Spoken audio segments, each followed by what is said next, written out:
Bujuani, my name is Solomon Milner. I'm a citizen of the Little Traverse Bay Band of Odawa Indians.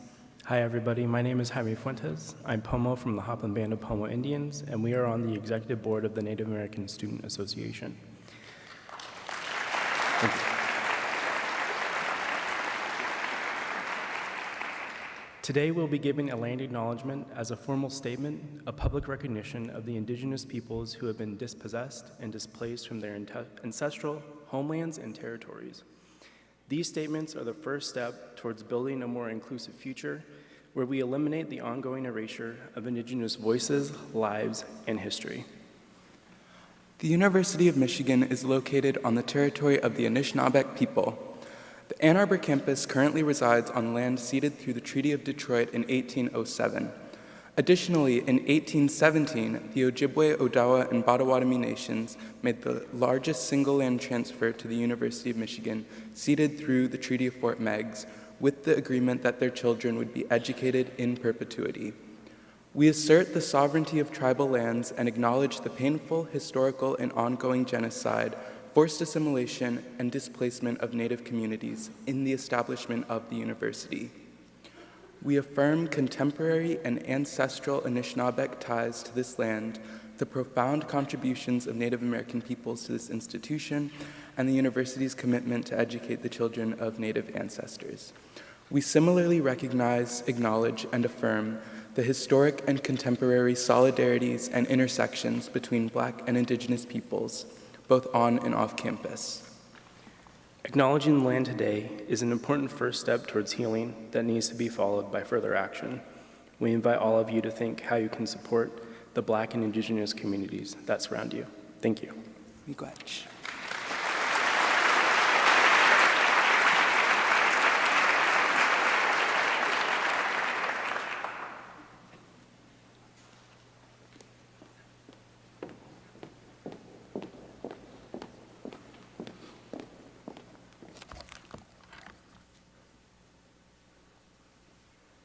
Good morning, everyone. Thank you. Welcome to the Memorial Keynote Lecture for the 2023 University of Michigan Reverend Dr. Martin Luther King Jr. Symposium. My name is Tabby Chavis, and I'm the Vice Provost and Chief Diversity Officer for Equity and Inclusion. I'm honored to greet you and thank you for your participation in this university celebration of Dr. King's birthday. I also thank Jaime Fuentes, a PhD student in Rackham studying microbiology and immunology, and Solomon Milner, an LS&A senior majoring in English and communications, for opening our program by reading the territorial acknowledgement. The university's public celebration of Dr. King's birthday began in 1987 as one of the outcomes of student activism and protests of the Black Action Movement. Since that time, in lieu of regularly scheduled classes, the university has provided opportunities for educational enrichment, supporting spaces and resources for our greater communities to unite and celebrate the life and legacy of Dr. King. The 2023 MLK Symposium Memorial Keynote Lecture is co-sponsored by the Office of Academic Multicultural Initiatives and the Stephen M. Ross School of Business. The MLK Planning Committee is made up of staff, faculty, and students from across the university. Could the members of the 2023 Planning Committee please stand or wave as possible?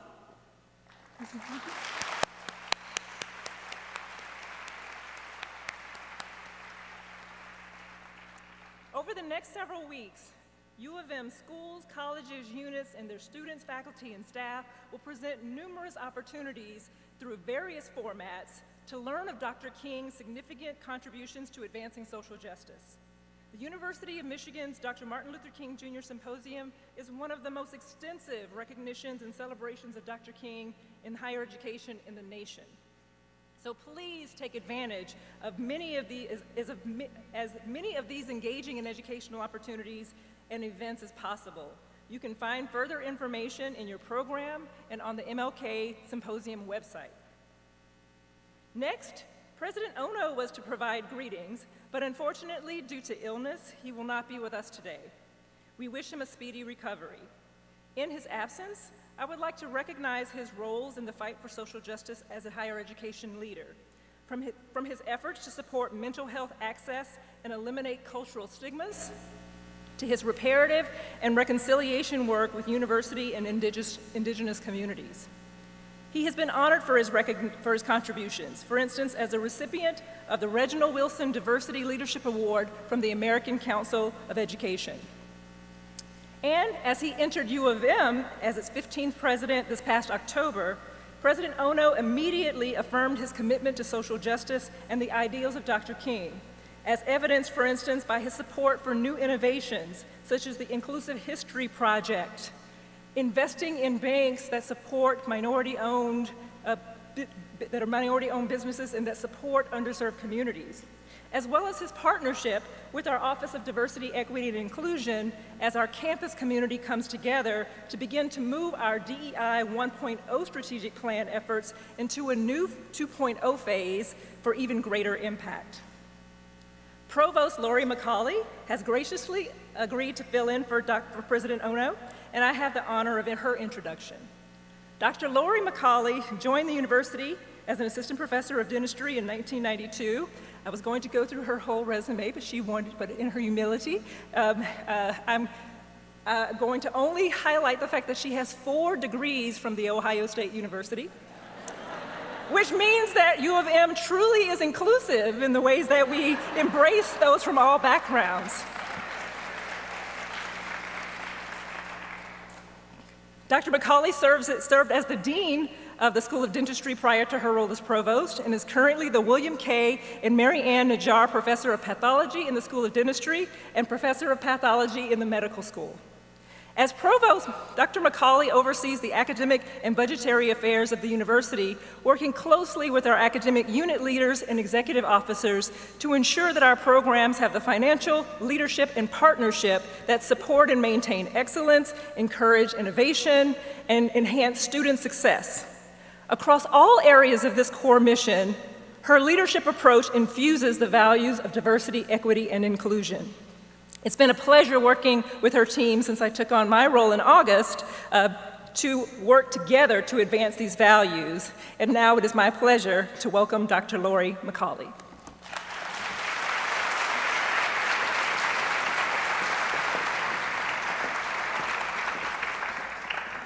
Thank you, Tabby, for that kind and a bit lively introduction. And thank you so much for the amazing work that you're doing in our Office for Diversity, Equity, and Inclusion. I'd also like to express my gratitude to all of you who have joined us for making the U of M's Martin Luther King Jr. Symposium one of the nation's largest celebrations of the life and legacy of Dr. King. I'm also thankful that for the first time in some time, we're gathered together in person this year. It's so important for us to see so many of us committed to the strengthening and reimagining the unfinished work of Dr. King here at the University of Michigan, across our state, and throughout our nation. I'd especially like to thank those of you who have made today's celebration possible, including our Symposium Planning Committee, our Office of Academic Multicultural Initiatives, and our collaborators in the Stephen M. Ross School of Business and the Stephen M. Ross Athletic Campus, as well as our distinguished panelists and speakers, including Dr. Aletha Maybank, Mr. Jalen Rose, Mr. Edward Buckles, and Dr. Earl Lewis. I'd also like to acknowledge our musical performers and artists, Dr. Stephen Rush, Scott Piper, and Daniel Washington, all faculty from the School of Music, Theater, and Dance, and Julian Goods, former SMTD student, and the Voices of Distinction from the Detroit School of Arts. Finally, I'd like to thank all of you who will be hosting the many events that we have over the next few weeks to further the message of this symposium and our renewed commitment to the living legacy of Dr. King. Perhaps the most important point I can make today is that Dr. King's legacy lives in all of us. It is our responsibility to choose as individuals, as well as together as a university, what we will do with that legacy, not just today, but each day every day, each week, each year? Will we treat each person with respect and dignity? Will we strive to listen and serve with compassion and humility? Will we work together to build a more equitable, just, and inclusive community? At the University of Michigan, our dedication to academic excellence is deeply intertwined with our commitment to diversity, equity, and inclusion.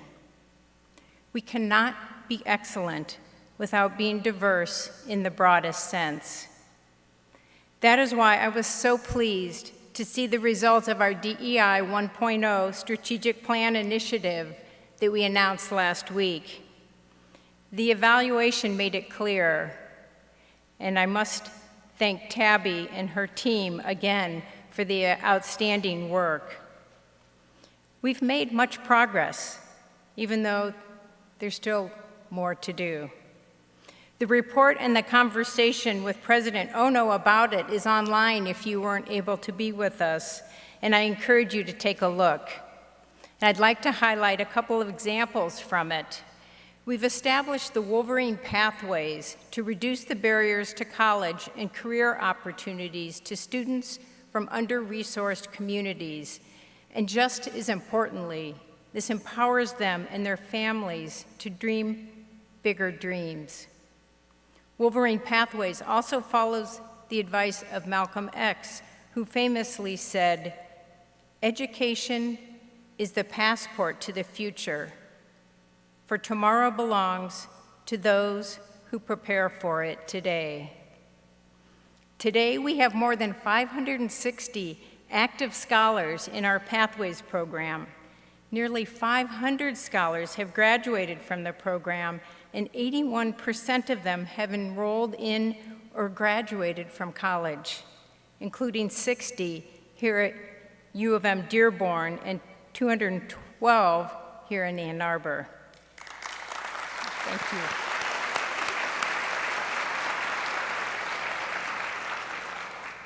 As a sign of our lasting commitment to these efforts, we now have more than 100 DEI leads on the University of Michigan campus. DEI leads are charged with ensuring that each of our schools and colleges and units are fulfilling our goal of imbuing DEI across the university. In addition, 100% of our schools and colleges consider DEI in the faculty review process, and 27 of our senior faculty have been recognized for their work in the field. We're also making strides in increasing accessibility and in strengthening affordability and socioeconomic diversity at Michigan. We're showing significant increases in minoritized representation among our students, faculty, and staff, and our campus climate has improved significantly for less privileged members of our community. Yet, there's so much more to do. Our report also makes that clear. As long as a single student feels the sting of hate, as long as a single member of our faculty fears discrimination, and as long as a single person on our staff feels the pain of injustice, our work will not be done. The revolution, the evolution must continue. It lies in all of us to do so. So let us stay true to our best traditions and true to the dreams of Dr. King.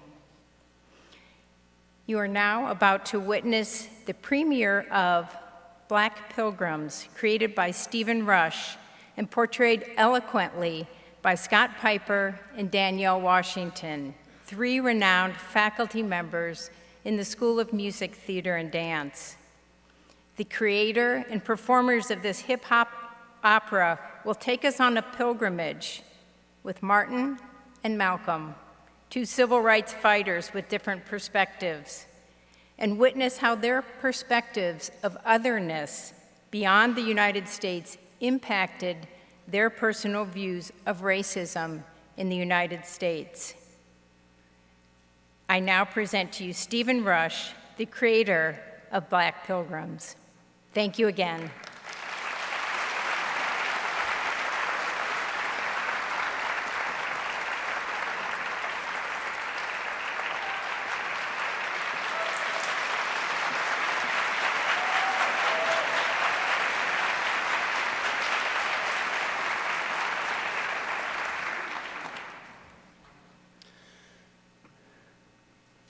Greetings, my dear brothers and sisters.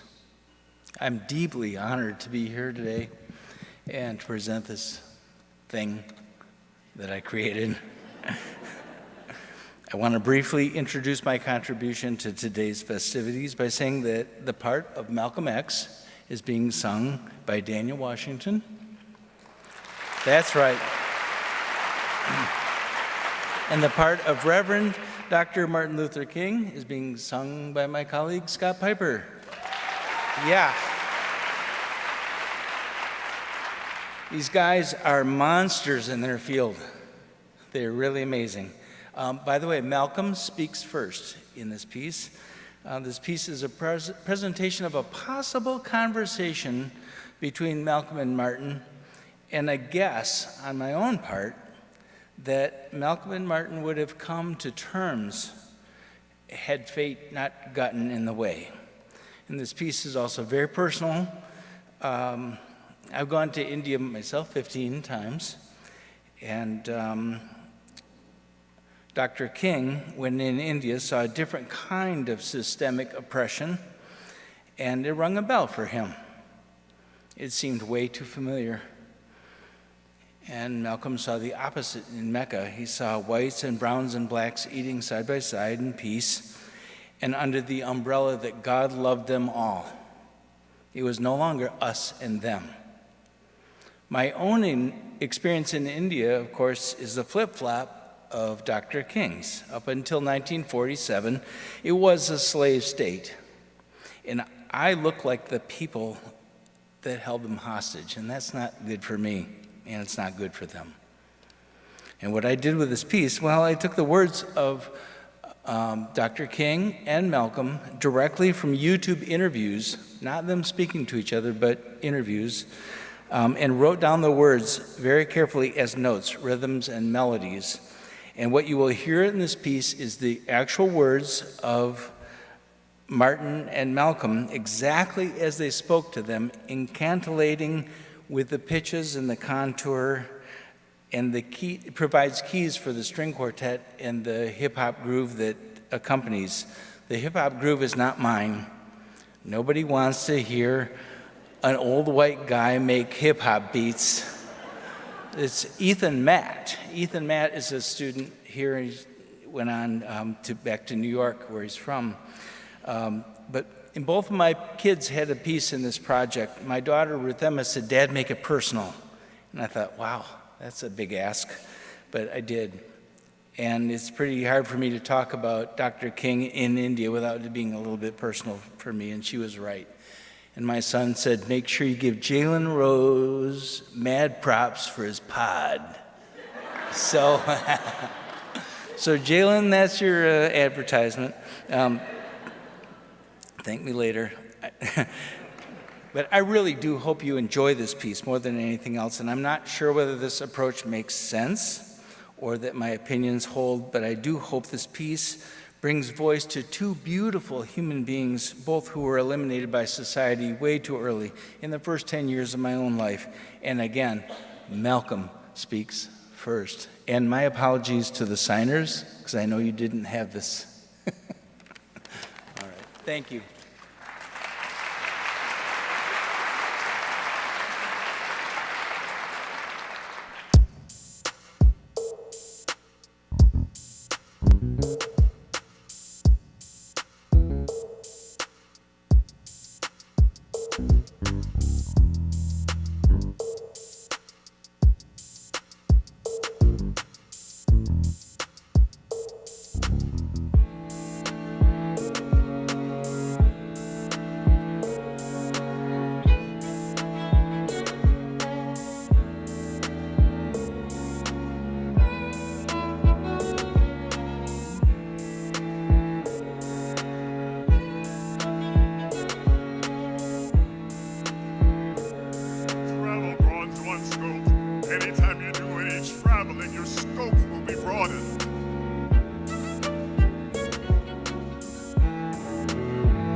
Since being in India, I am more convinced than ever before that the method of non-violent resistance is the most potent weapon available to oppressed people in their struggle for justice and human dignity.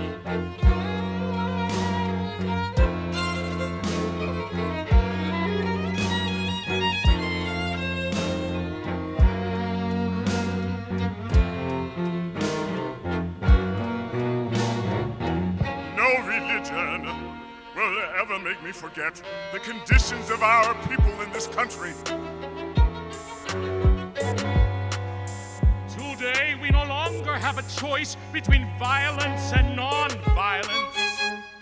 And I was asking myself, what is the difference between these people and those that I left in America?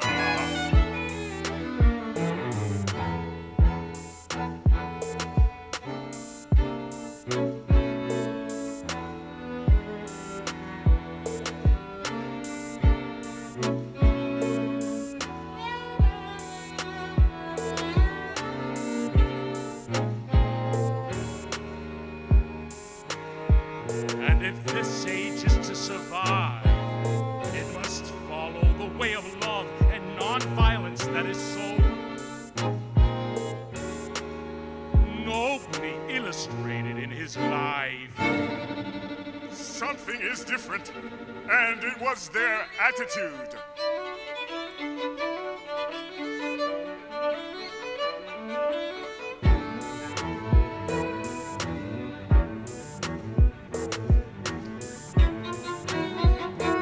I started thinking about the fact that my little children were still judged by the basis of the color of their skin rather than the content of their character. No religion will make me forget the police clubs that come upside our heads.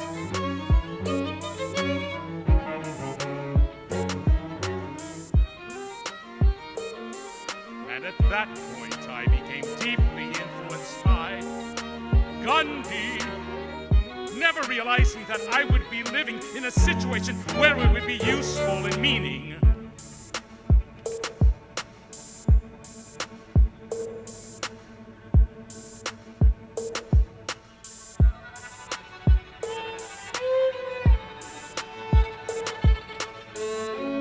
So that by accepting the oneness of God,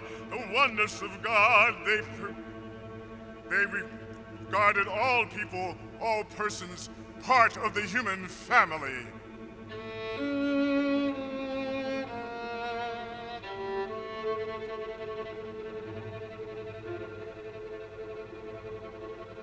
And I had to say to myself, I am an untouchable, and every Negro in the United States is an untouchable.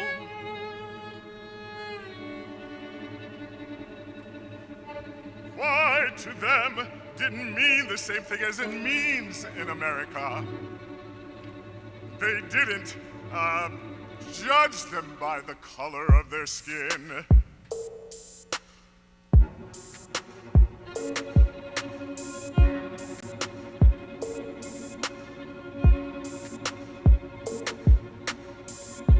Segregation is evil and sinful because it stigmatizes as segregated and untouchable in a caste system.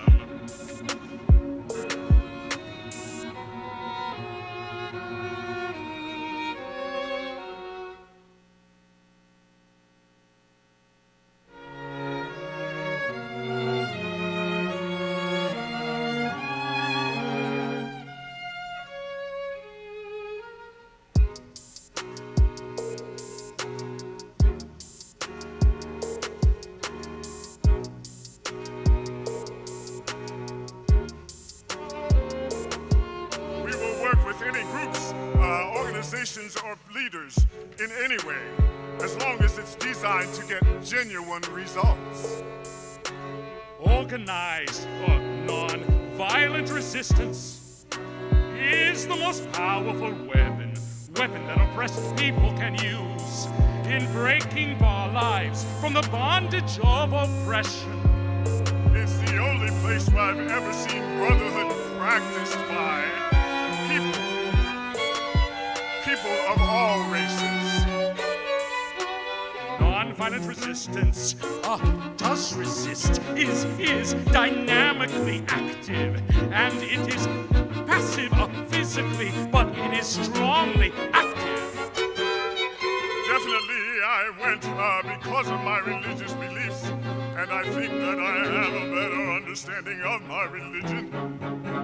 Have a better understanding of my religion. Have a better understanding of my religion. Of my religion. Of my religion.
Please let's have another round of applause for Stephen Rush, Scott Piper, and Daniel Washington.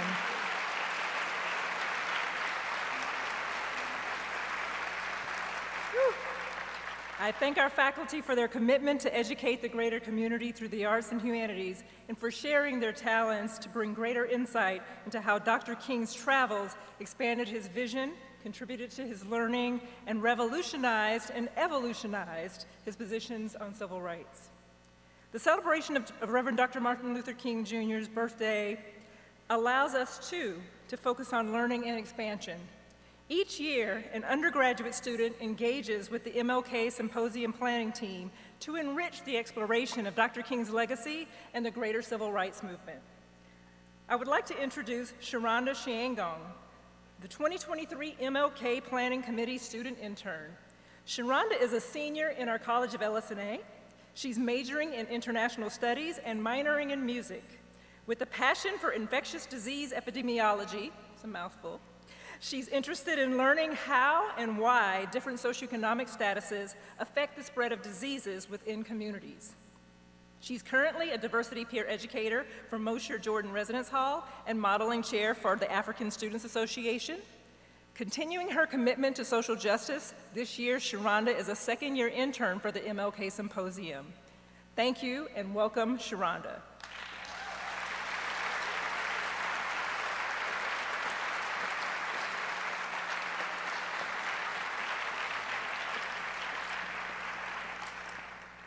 Thank you, Dr. Chavis. Good morning. I have the honor of presenting 4 distinguished individuals whose education, careers, and services demonstrate their response to Dr. King's call for our society to seek solutions to the cultural, economic, and governmental root causes of racism and social inequities. Dr. Aletha Maybank is the Chief Health Equity Officer and Senior Vice President of the American Medical Association. Dr. Maybank was instrumental in infusing equity at the neighborhood level and advancing the department's place-based approach to addressing health inequities. Dr. Maybank has taught medical and public health students about health inequities, public health leadership and management, physician advocacy, and community organizing in health.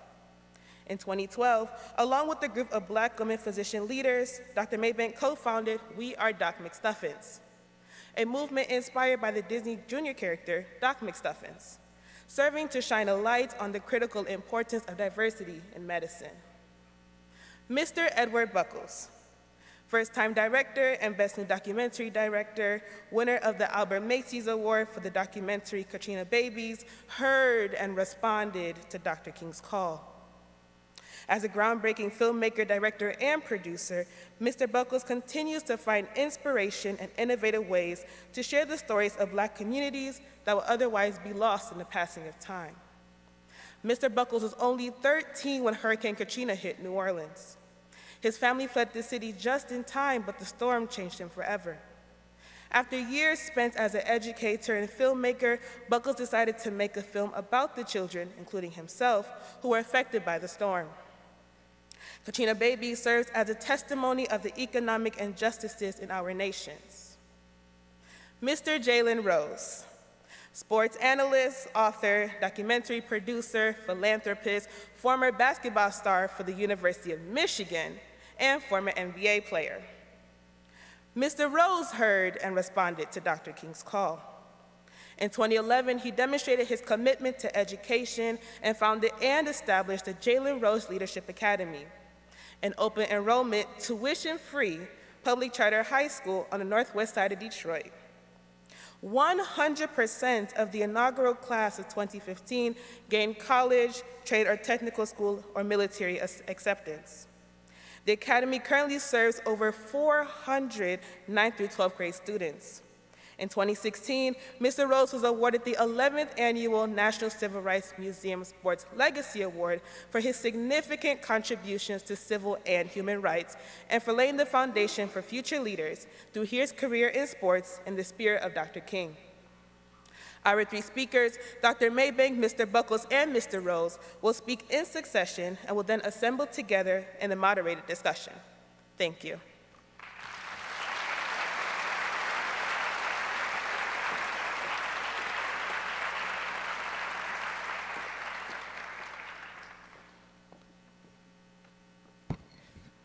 Good morning, University of Michigan.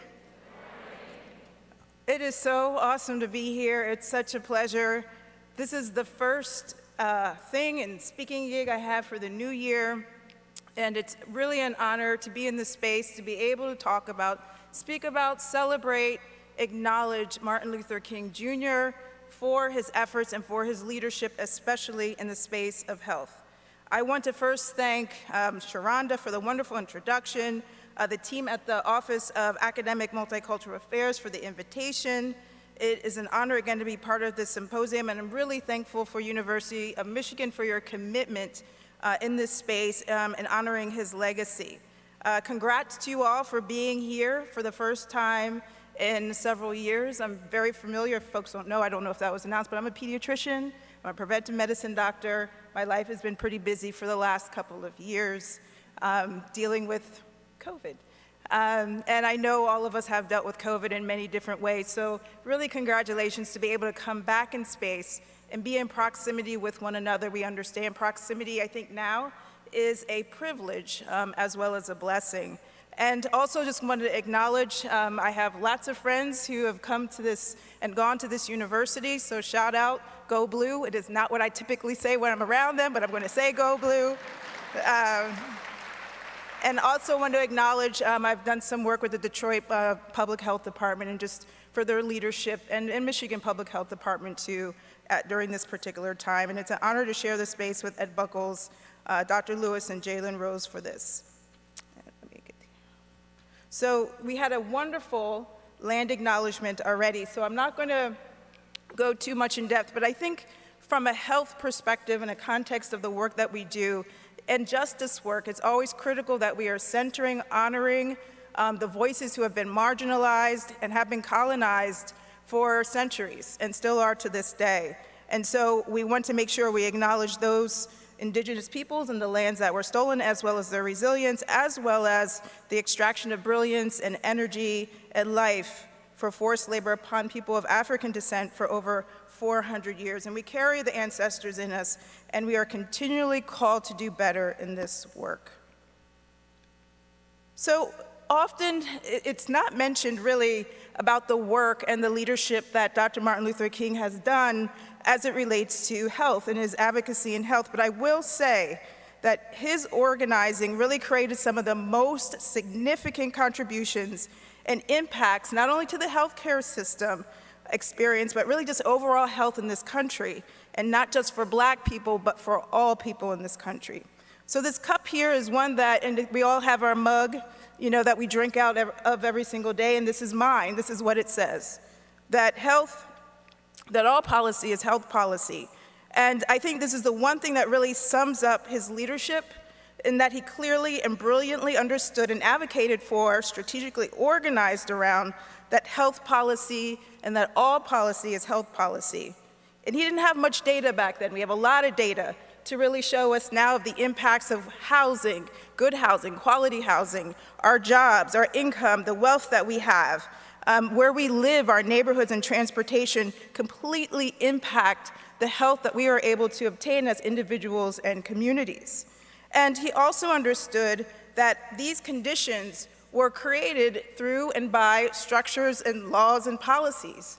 And the lenses that created those laws and policies were also created by lenses of systems of power and oppression, such as racism and all the other isms that we know, and these systems that offered advantage to whites and disadvantage to whites and other people of color, as well as the context and the lens of white supremacy. And when I say white supremacy, I mean the false notion and the myth of the hierarchy of human value based on skin color, with white being on top. He knew these systems were natural, that they were produced, they caused harm and early suffering and death for Black people. And at that time in 1960, the life expectancy for whites was about 70.6, for Blacks it was 63.6, so a 13-year difference in life expectancy in the 1960s. And this kind of knowledge and this rooting, and this radical rooting, honestly, in understanding health surpassed much of medicine at that time. And I would say it's not really until about now that medicine is really starting to catch up with this broader lens and this narrative around what creates health, and also shifting away from pathologizing Blackness and race and color, and understanding that race is a social construct and not a biological construct.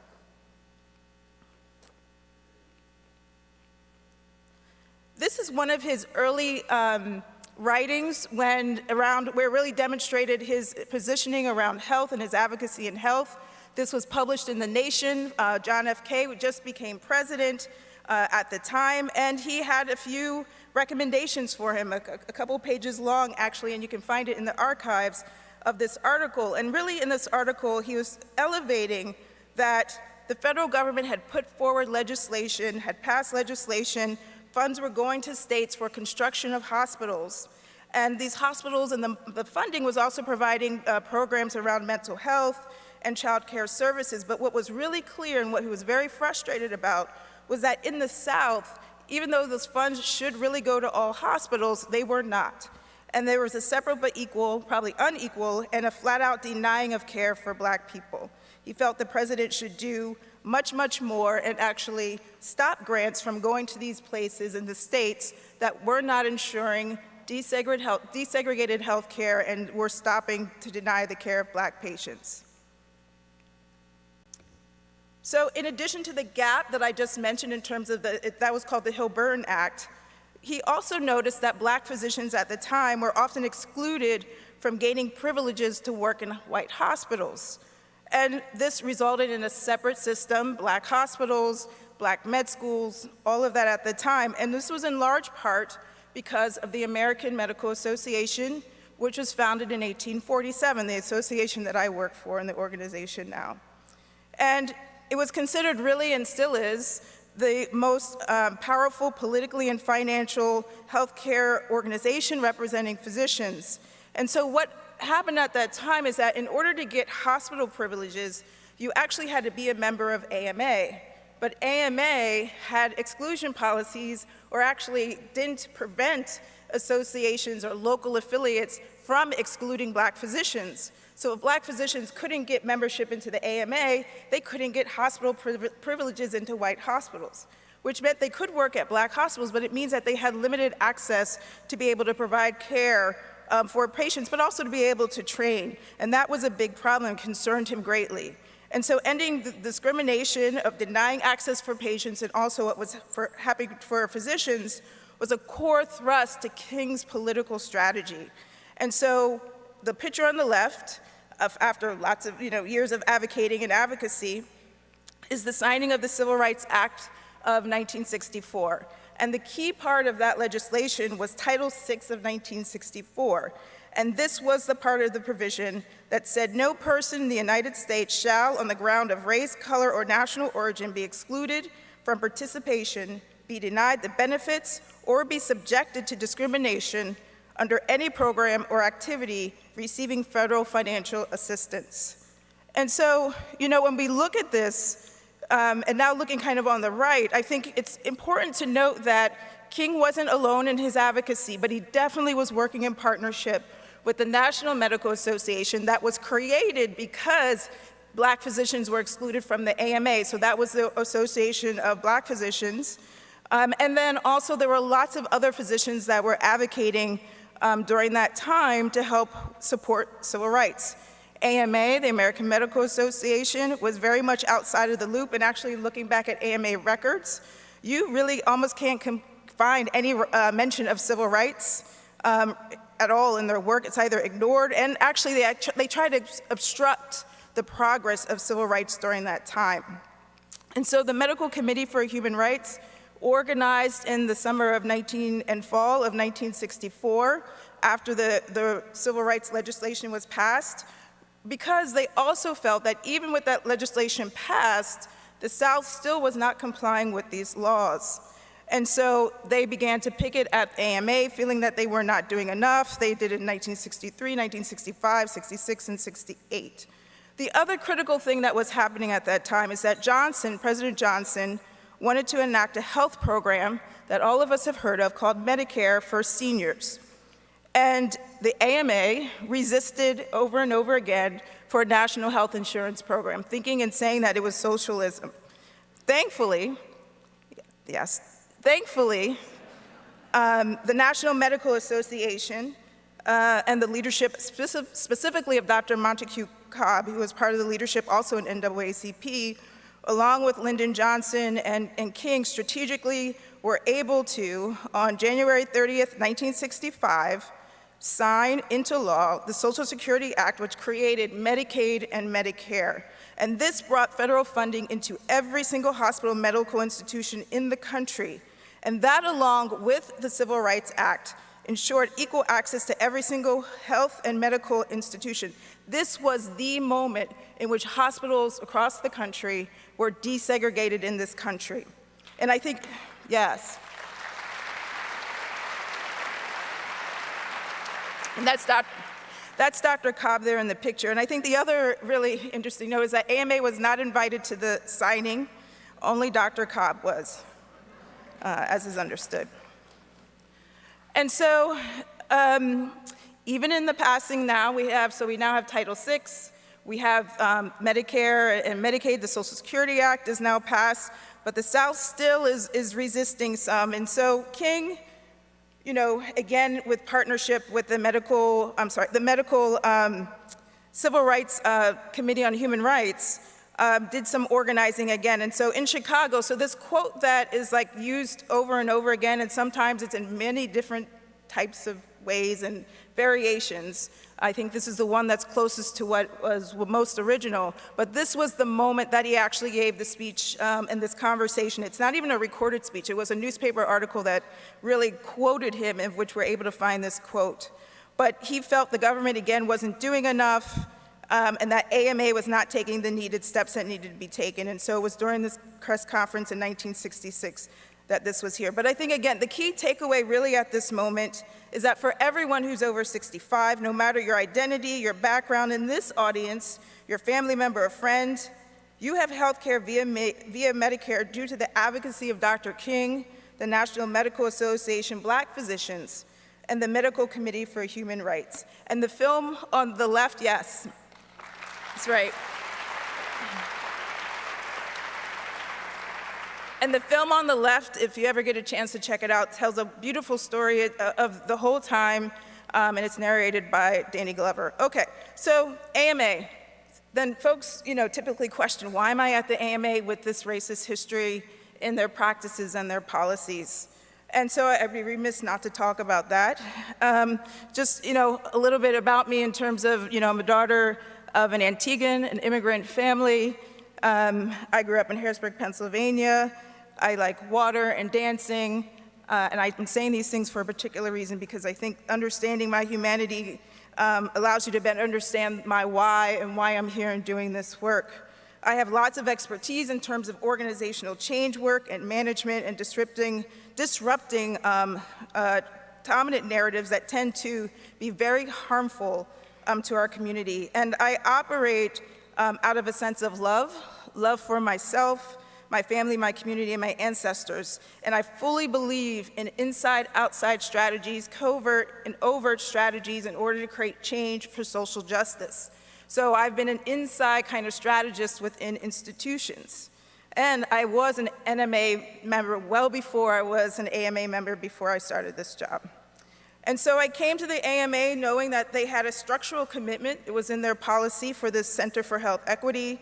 It was an opportunity to leverage AMA for racial justice at a national level, and I'd be working on behalf of physicians, and that was a tremendous opportunity for me. And so the work that we have been able to lead is, one, laying out the strategic plan to embed racial justice and advance health equity.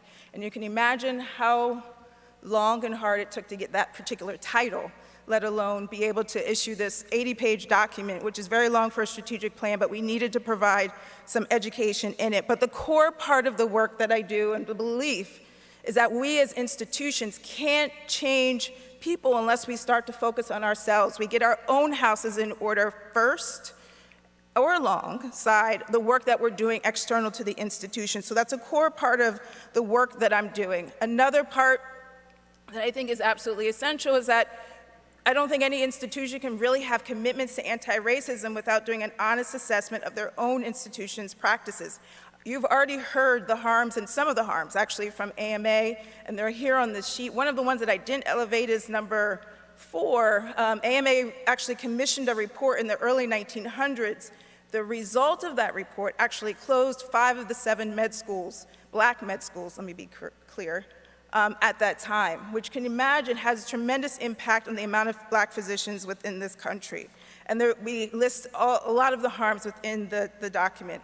We have issued an apology, this was before my time in 2008, to the National Medical Association for the exclusion and really for the harm, and then we made a commitment to do better and to do more.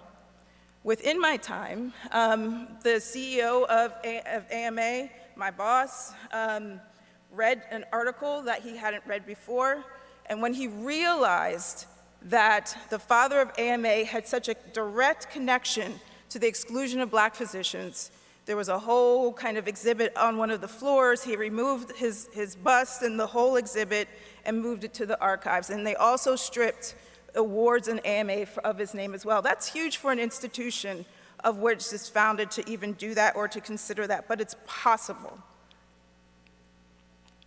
The next part of the work is the restorative justice work.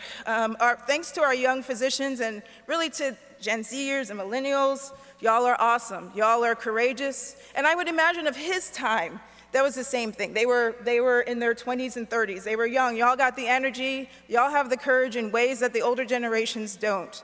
And I just want y'all to kind of stick to who you are. We need you at this moment to keep pushing forward.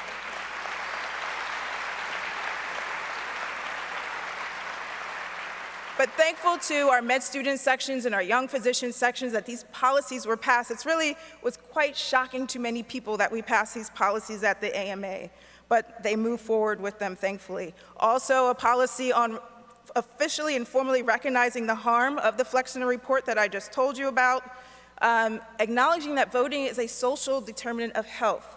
Also, very much aligned with our historical context of structural racism in this country. And then lastly, well, it's not lastly, but one of the other things is that we also established, and we're going to be establishing a task force to look at restorative justice and truth, reconciliation, and healing for our past as AMA. So I feel that we're in this time of revolution. I think it's clear around health. COVID has helped us do that. We see that in technology. We see that in virtual medicine. And then I would also say we're in this time of renaissance for health equity. And this quote, I think, is very appropriate for today. We probably would add materialism when I think about climate change also. And that as an opposing force that we have to figure out how to overcome. The reality is within this renaissance, prior to February 2020, it was barely talked about in terms of racism. People were afraid to say the word racism. People still are afraid to say the word racism. But really, within the context of health institutions, COVID comes along, then we start to see on news, and people are talking about health equity, and they had never used those terms. My mother was like, "Oh, I know what you do now." I heard it on the news. I was like, this is a relief, because she believes that I'm not really a doctor because I don't practice medicine, so at least she gets something. The public murder of George Floyd propelled our country in many different sectors, across many different sectors, to make declarations around racism as a public health issue. The work of the Black Lives Matter movement, not even after, they were working well before the public murder of George Floyd, so I want to acknowledge that. But that is also very critical to the contributions, I think, of this revolutionary time and renaissance.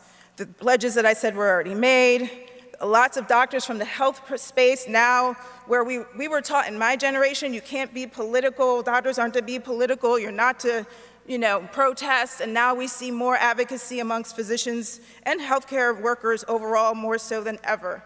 And then we have these places where folks are, creating more tools and content for our health workers around anti-racist agendas for medicine, and it's getting published in these public places. And then this is a guide that we put forward at the American Medical Association along with AAMC on really to help support physicians really disrupt again those narratives that they have in their head in the system that doesn't allow us to advance health equity. And I think, at this moment, we're going to look 20 years back from now, reflect on what has changed in our health and our systems, but the question for now is, what kind of change do you want to usher in and to be a part of individually and collectively? And how will you account for your time? Just quickly, as I start to finish up, I think for me, making injustice visible. He said this in one of his last sermons, this particular picture on the far bottom right-hand side is a statue that was in Central Park. I was there that day. It was removal of another former president of AMA, J. Marion Sims, who was considered the father of gynecology, who performed procedures on enslaved women without anesthesia. It's well documented because he wrote it in his own autobiography. And Michelle Browder, who's an artist in Montgomery, put up this beautiful work of art to honor Betsy Lucien and Arca. And I really feel that our cultural strategists, our artists, our filmmakers, you're going to hear from Mr. Buckley soon, our writers and our social media influencers, like really using their gifts, but also connecting with health leaders and health justice leaders to really become like profound to make these connections. We have technology. On the right-hand side is one of my mentees, is a student who, some of you may be following him, but he's been telling these wonderful stories and important stories about health justice, and we have Tanya Lee Lewis also, who has done a film lately. And then disrupting norms, I think, and rescuing our narratives is going to be absolutely critical. In medicine, it is very rare in anybody who's in healthcare, and you don't see images of black skin, black bodies, period, barely. And so we have, young leaders, again, starting to create and disrupt this space, that these images are important for us to see. This is not something that would have been in my med school book, that's for sure. And then reparations. We're starting to see a movement, and we're kind of building onto a movement that is talking explicitly about reparations, but now even medicine. I had the honor and privilege to be a co-author on one of the early papers that's listed here at the top. And these papers are really starting to understand and highlight, and they're this is the infancy in doing that, so they're not perfect, but they're important and critical at this time. And looking at the decrease in disease, but also increased life expectancy kind of over time, we're noticing. So Martin Luther King said, "In America made no progress in their attempt to cure the body politic of disease of race." And I think we have had progress, we still have much more progress. And, you know, much of his advocacy was around segregation in healthcare. But the reality, and this was just published this month by the Journal of Ethics at the American Medical Association, is that we're still in a very segregated healthcare system. It's illegal, but we're still in a very segregated system. The life expectancy now, the gap is not 13 years between black and white, and it's 5 years. And I guess progress is that, you know, universities allow me to come to speak about MLK, and the AMA is able to show up and have conversation and voice in these spaces. But the backlash is real, and I think he noted this, that, you know, it's obvious outright resistance among whites, this is his language, to limit the powers of people for progress. And as soon as you start to challenge any kind of narrative, this is when the resistance comes. And so some of the anti-racist medicine article that I showed, neo-Nazis showed up at Brigham Women's, this was this past year. And then there are a lot of doctors such as myself that have been facing threats and harassment. And I had somebody come up to my door and write Die B on the door. And so the backlash is something real. And so as I move forward, you know, 2021, hold on, I gotta take a sip here. Sorry. 2021 was my hardest year at AMA and probably working ever, with the threats, having to have security detail, managing up and across an institution. I actually joined and started to get music therapy, because I like music. And I remember my therapist saying to me, Aletha, because I probably came in feeling stressed and looking stressed and unrelaxed. And he said, Aletha, remember our ancestors were not only fighting for our justice and freedom, they were fighting for our joy, so go out and find it.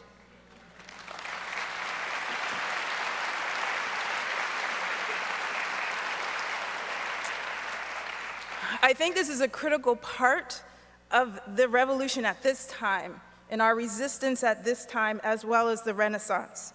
And I don't think, you know, I've said about, you know, the health equity Renaissance, you know, I don't think it's a coincidence that, you know, this B is Beyonce B, you know, has an album out called Renaissance. And I think it's, again, that cultural strategist.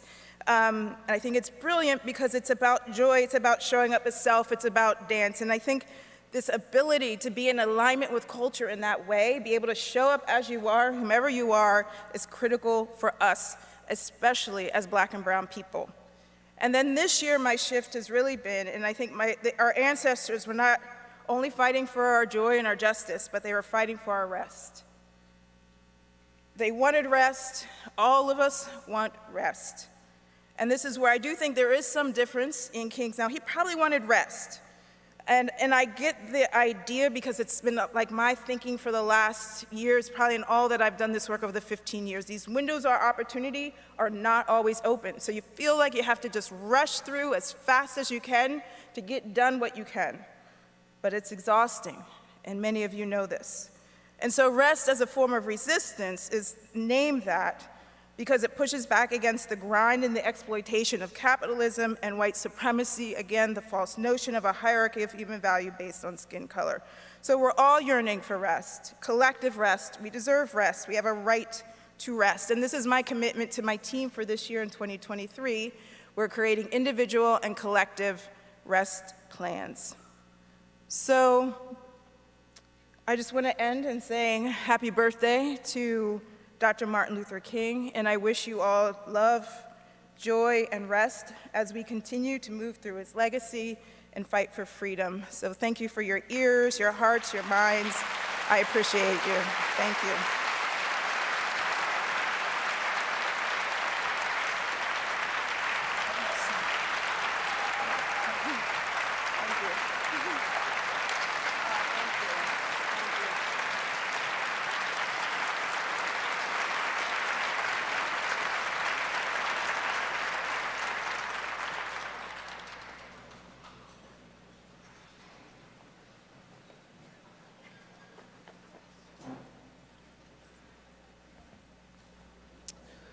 Good morning.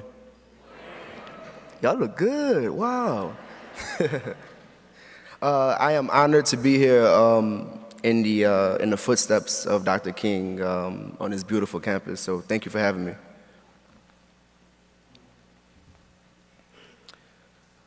Dr. Martin Luther King had the audacity to hold up a mirror to this nation and not only show us what we were, but what we could be. He was strategic in holding the country to a standard of which it never proved to be, but certainly claimed to be, as promised in the Constitution that in practice consistently excludes Black Americans and marginalized groups alike. He indicted racism, anti-Blackness, both on the surface and at the root, acknowledging the conditions that birthed these evils and radically, yes, radically, organizing towards our collective freedoms. To maintain a nonviolent approach in a violent society, uphold personal values where immorality is the standard, and dedicate your life to a cause that not all had yet believed in, speaks to the character of a man and the legacy of a movement, not just a moment. My name is Edward Buckles Jr., filmmaker and director of HBO original documentary Katrina Babies, and I am able to stand here today because of the life and the work of Dr. Martin Luther King Jr.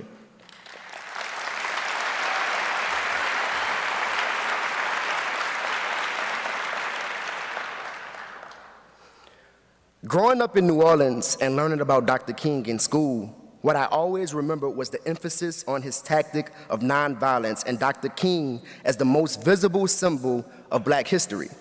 I learned about the marches, the boycotts, and of course, his I Have a Dream speech and leadership in the passing of the Civil Rights Act. Simultaneously, I was learning about various Black leaders such as Malcolm X and the infamous contrasts and comparisons made between the two.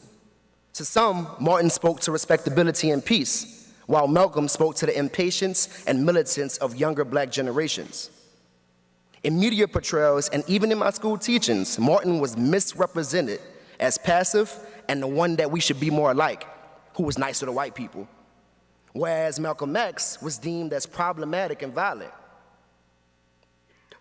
The reality is that both of these revolutionary Black men were necessary, and their legacies both had a common goal: freedom from the ills of society and justice for their people.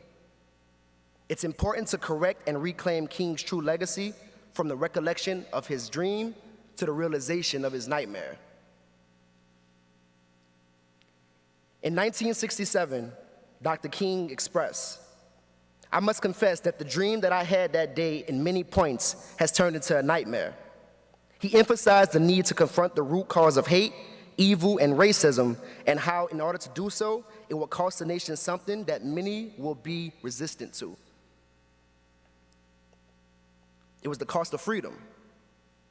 Dr. King taught me the ways in which real change comes at a cost, and how we can only change our realities if we begin to examine their origins. In 2014, I began what would become a 7-year journey for my directorial debut, Katrina Babies, a documentary offering an intimate look at the aftermath of Hurricane Katrina and its impact on the youth of New Orleans. Bearing witness to post-Katrina New Orleans equipped me with the research and development necessary to make this film. I noticed the changing of Black neighborhoods through gentrification and the rise of young Black people being impacted and involved in the rising violence in the city. What troubled me the most was the dehumanizing ways that the media and most adults were blaming the youth for the trouble that they were getting into. And the cause always felt like it was something much, much more deeper than me. So when I became a high school teacher in 2015, I started to make the connections between students' behavioral problems and the unspoken trauma that they were carrying. Many would act out by fighting, being of disturbance, or not focusing in class, skipping class, and having an overall resistance towards authority. I never thought that my students were just bad. Through research and understanding their experiences, because I had to experience them, I realized that it was PTSD, which can also show up as fight or flight, the body's response to what it perceives as a threat to survival. This completely changed the way I interacted with my students, because I then realized that I needed to approach teaching using a trauma lens. The Institute of Women and Ethnic Studies in New Orleans once expressed, "The youth of New Orleans are sad, not bad." The youth of New Orleans are sad, not bad. And that spoke directly to me.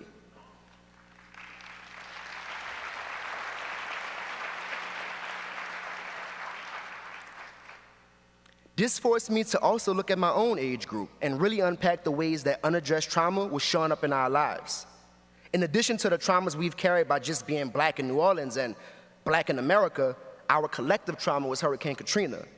No one had ever asked us how we were doing or how this storm had impacted us, so I did. My approach was filmmaking.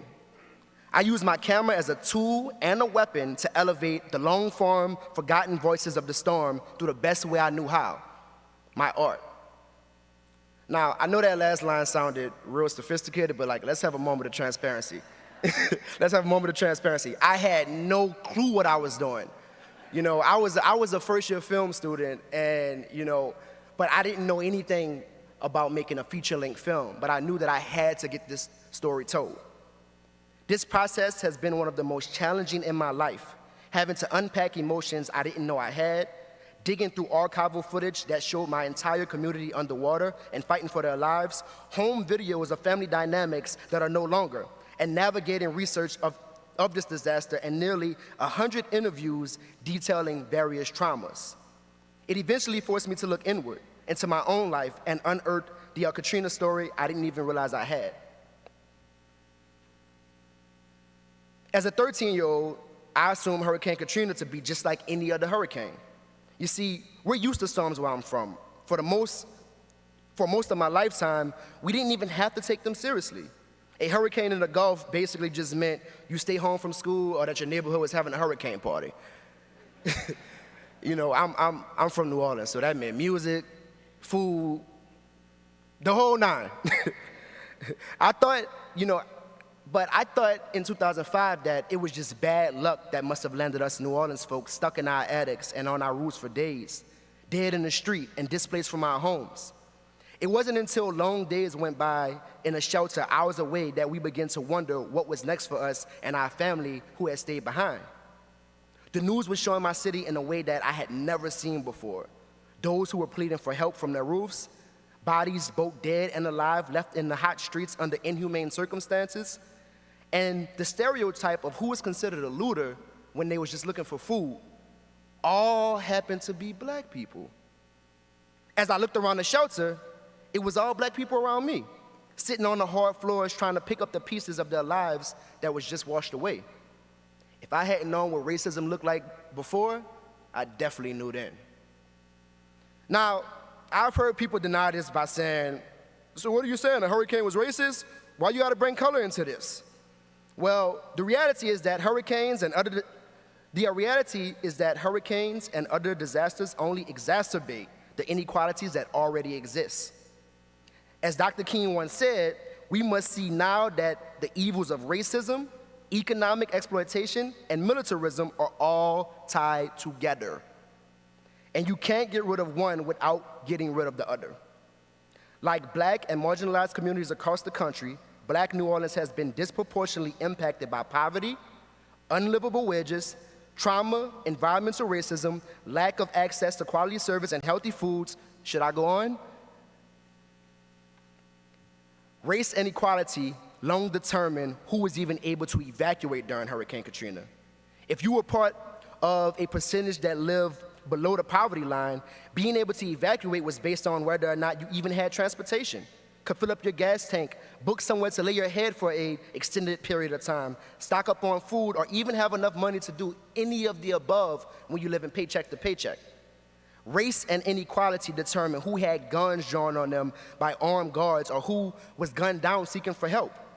Race and equality determine a slow government response to a predominantly black city in need. Race and equality determine which children were simply asked, "Are you okay?" or which children were thrown away because of how their trauma surfaced. Race and equality determine the mass displacement of black communities post-Katrina and has destabilized the village that once raised a child. Dr. King said, "It is just as important to work passionately to get rid of the conditions that bring violence into being. Poverty, inequality, capitalism, and gentrification are all acts of violence. Poverty, inequality, capitalism, and gentrification are all acts of violence.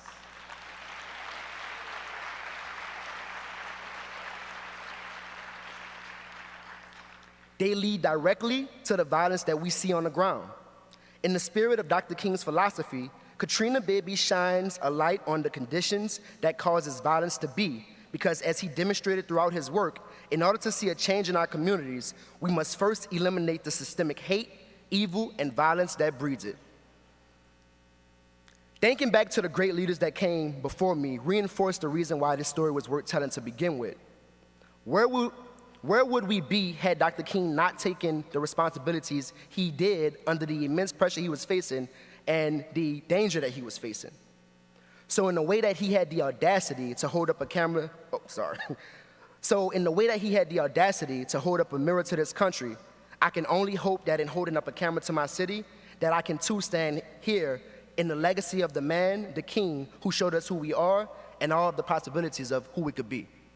Thank you.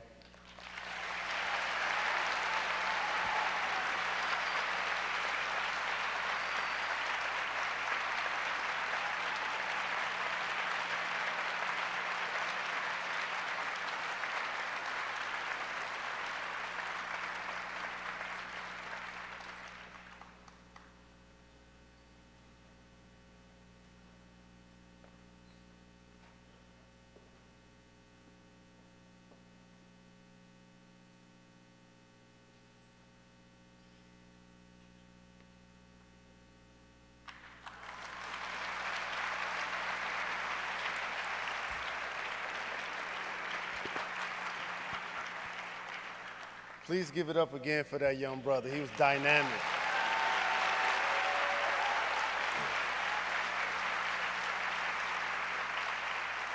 And I know I ain't gonna be as good, so I ain't gonna even try. I'm gonna just do me. When I learned about today's theme, the revolution of MLK, from segregation to elevation, I thought, how can I contribute? And then I decided, through education. And it was almost 70 years ago. And I want to quote and wish Martin Luther King Jr. a very happy birthday.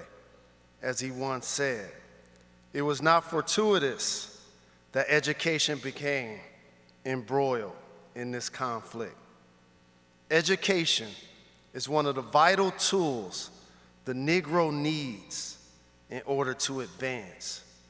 And yet, it has been denied him by devices of segregation and manipulations with quality."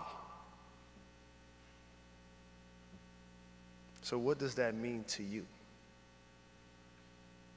A little more history lesson.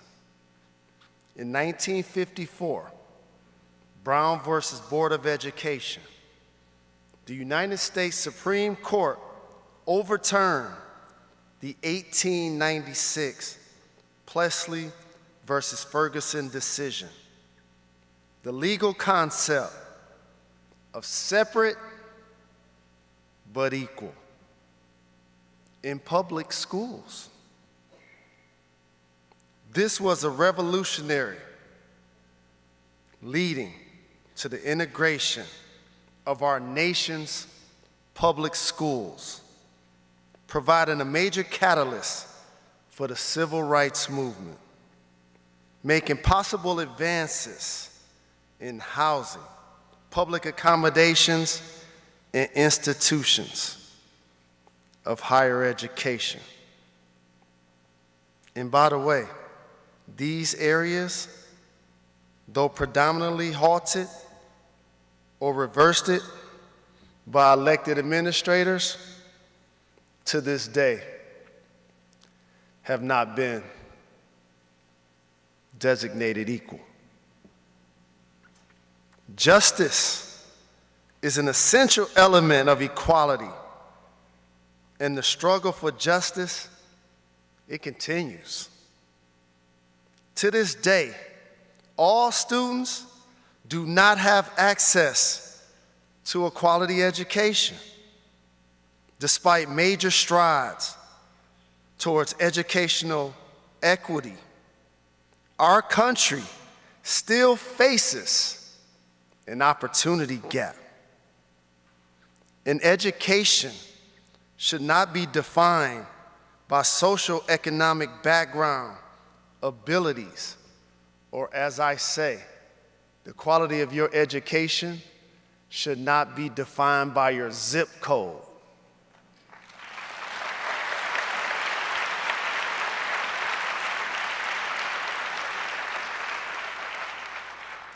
And this inequity carries over into our public service employees, police, fire, hospital, supermarkets.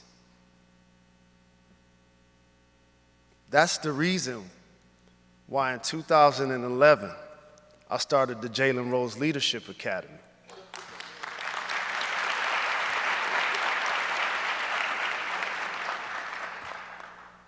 And like MLK, I wanted to be a drum major for justice, peace, and righteousness.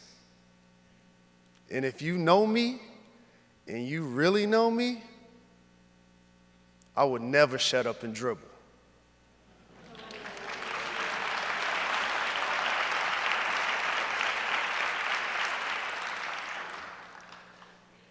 And what makes JRLA unique, we're not just a high school.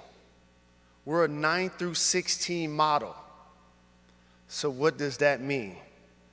I wanted to influence the young people when they're most vulnerable. I feel the 8 most important years of a young person's life are the 4 that they're in high school and the 4 that they could be in college. You ask any adult where their dreams went awry, usually it's during that period.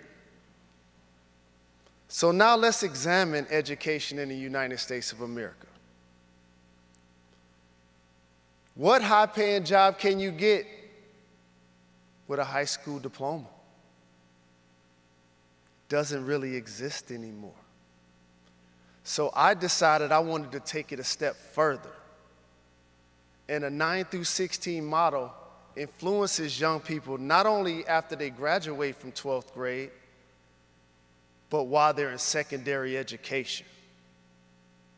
That's community college, 4-year college, military, trade school, pushing them in the pursuit of chasing their goals and their dreams. But I have a dirty secret for you. Usually when we meet them at 9th grade, they're not reading or doing math at a 9th grade level. So what does success look like? It ain't necessarily graduating from an Ivy League school. It's putting young people in position to change the family dynamics that they were raised in and put themselves in position to be a difference maker in their communities. Being functioning members of society, not just be judged by their test scores.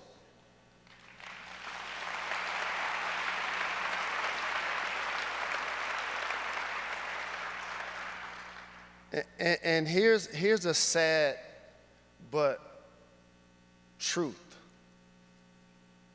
Why do suburban public school students get more state funding than inner city public school students? That's called segregation. That's called racism. It does exist. Even if the laws have changed, it's become socio-economic. And we're here to bridge the education gap. And also, at an amazing institution like the University of Michigan, that has been fundraising since the 1800s, there's a dynamic that plays in a predominantly white institution versus the funding for an HBCU.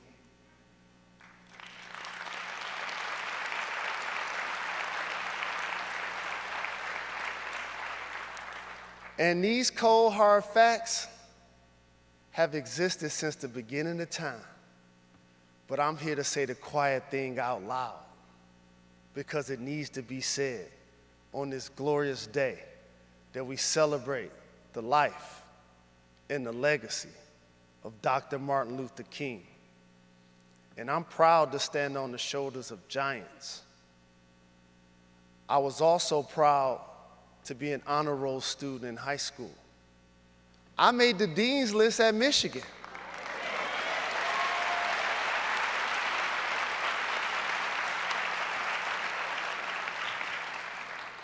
And I graduated from college.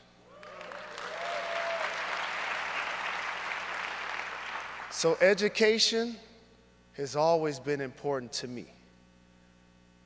And a lot of times, I like to use this quote because life and circumstance and social media and so many things can come at you and it can kind of cloud your judgment or your thought process. So I like to remind myself as I'll remind you. I can't hear what you're saying because your actions are so loud.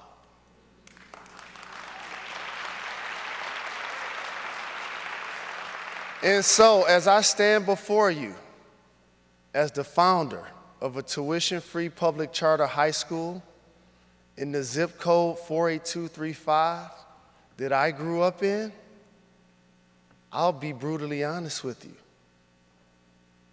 It's like pulling teeth to fundraise for inner city students. I have one of the most high profiles of many Americans. I have the most popular name that exists. My mother created it. But when I'm trying to raise $10 million to expand our facility, crickets. When I'm trying to raise $10 million to expand our facility, crickets. So to everybody that can hear my voice,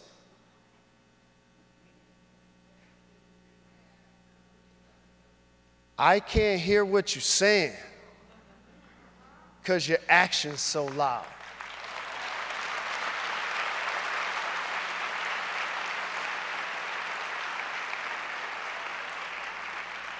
And when I first founded the school, I wanted to make sure that people didn't think like, oh, he's starting a basketball factory. He's trying to have a great team, right? So I actually initially took pride in the fact that I took over a middle school, converted it into a high school, but we still have a middle school gym. We call it a caffeinasium. You guys know what I'm talking about. However, 12 years later, it ain't funny no more because my basketball team has never played a home game. Think about it. I've been a basketball All-American. I played in the league. I've been working in the media for 20 years. My basketball team has never played a home game. So as we celebrate the life and legacy of the great, the legendary, the iconic Dr. Martin Luther King, I'm here to bridge the education gap. And like I always say, I want inner city public school students to get the same quality education as suburban private school students, to put each of them in position to compete for the same job, the same opportunities, so they can change their family dynamics forever. Thank you very much.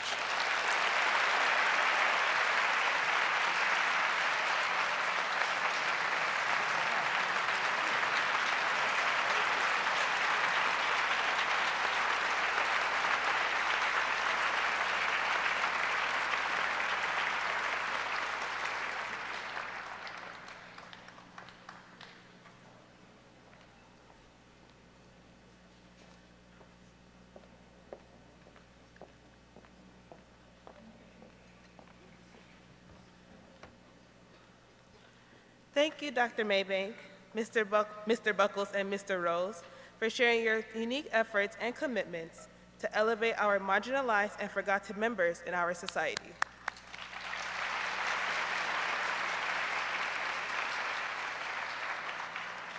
At this time, we are excited to have our speakers assemble as a panel that will be moderated by Dr. Earl Lewis.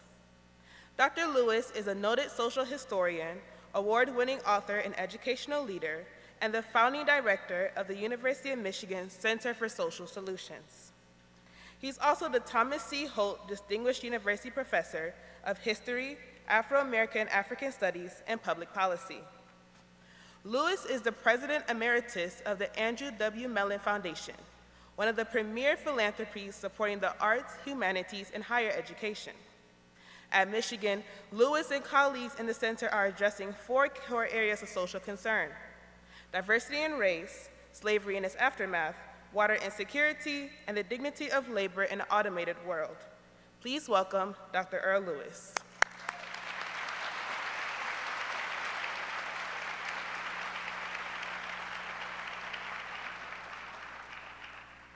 At this time, we invite our keynote speakers, Dr. Maybank, Mr. Buckles, and Mr. Rose, to join Dr. Lewis for a panel discussion.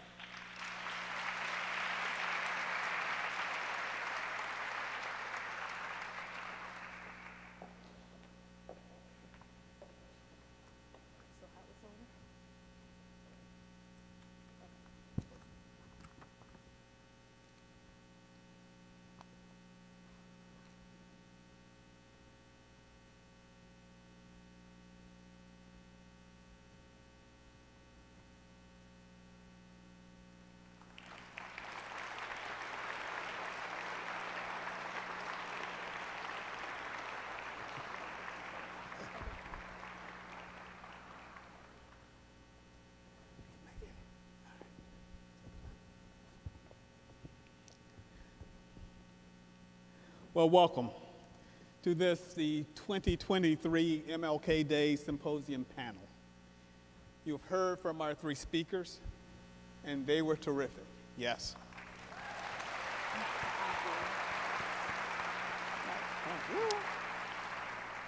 And now it's time for a conversation. The late Vincent Harding, historian, theologian, king confidant, and social activist, once told me he hated the fact that so many people seem to want a king frozen in time. The beloved community king, the I have a dream king, the Prince of Peace king.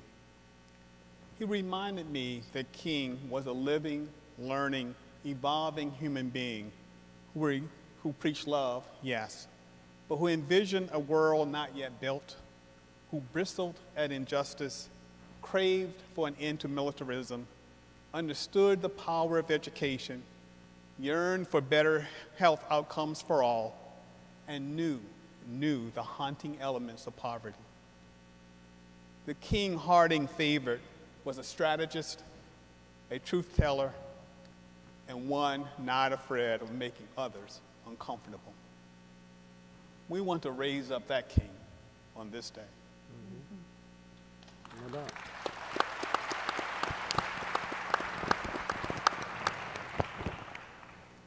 Let me remind the audience of the 3 quotes from King that frame today's conversation. The first, of all the forms of inequality, injustice in healthcare is the most shocking and inhumane. Second, we must see now that the evils of racism, economic exploitation, and militarism are tied together. And you can't get rid of one without getting rid of the other. And the third, it was not fortuitous that education became embroiled in this conflict.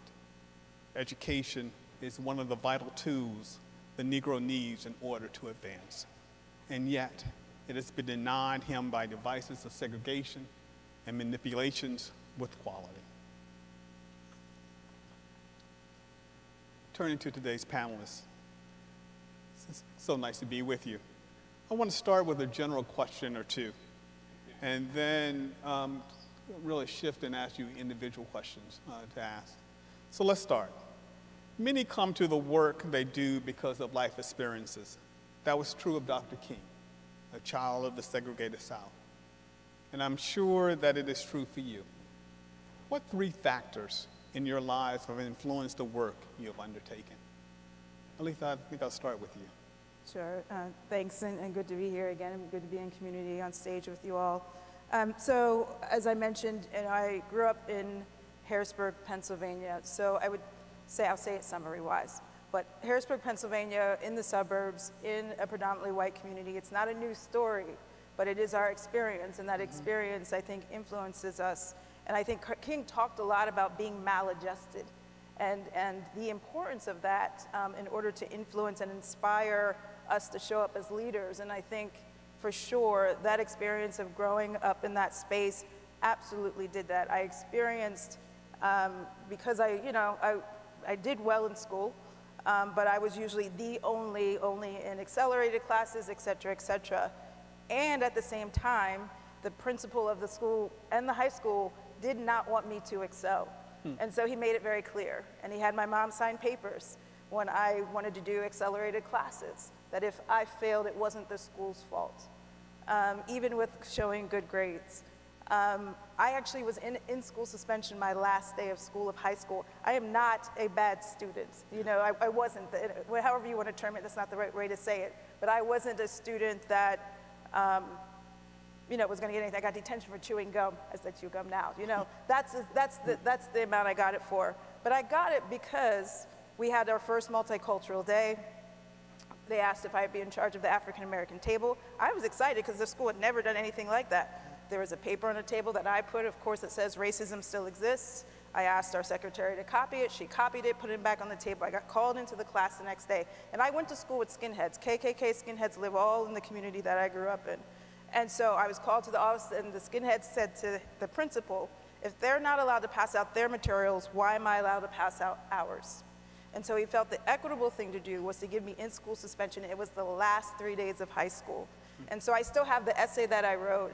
It created a big thing, but it was in that context that I realized and got the experience of what systems can do. If systems and people do not want you to get somewhere or to excel, and they have power financially, however that power is, they're going to use that power to use that. So I learned power. The other big part of it, though, throughout my growing up career was advocacy, and that was from my mom. And the importance of showing up for myself, but showing up for other people, even when it didn't seem right. And I think also in that context, it was my experience, and I'm going to shift to further down in my life, when I became a resident in medicine, and you do training as a pediatrician. And I was in New York City and Queens in a low wealth community per se, a disinvested historically community. And I loved going to that space, but what I realized is that I was becoming part of this kind of white supremacist institution, this racist institution, how I looked at my patients, blaming them for the context of how they were showing up, and not looking and understanding that where they live, as you said, the zip code earlier, really determines the choices that they have. So mothers will come in with good intention, even if their families and their children are obese, and they're not following through with the plan that I gave them. And I had to take a pause and really look at myself and kind of figure out, how am I showing up as a doctor? What is the narrative that I need to really embody about what this work is about? And I had to make a decision if I wanted to stay in medicine. And I actually didn't stay in practicing medicine because I was very turned off by medical culture. It didn't allow me to talk about the issues that impact people's health. And so that's why I transitioned to doing what I do. Thank you. Jalen, how do you answer that question? Thank you. Thank you. So a couple of the factors. The factors that contribute to the work you're doing. I think the first one is growing up in poverty. And it's almost like living in a maze, so to speak, and trying to figure how am I going to get out of this hamster wheel. And one of my favorite rappers is the Notorious Big. And he said, either you sling crack rock or you got a wicked jump shot. That was the way out that people that look like me identified how we can find success. The get rich or die trying mentality. Live fast, die young. And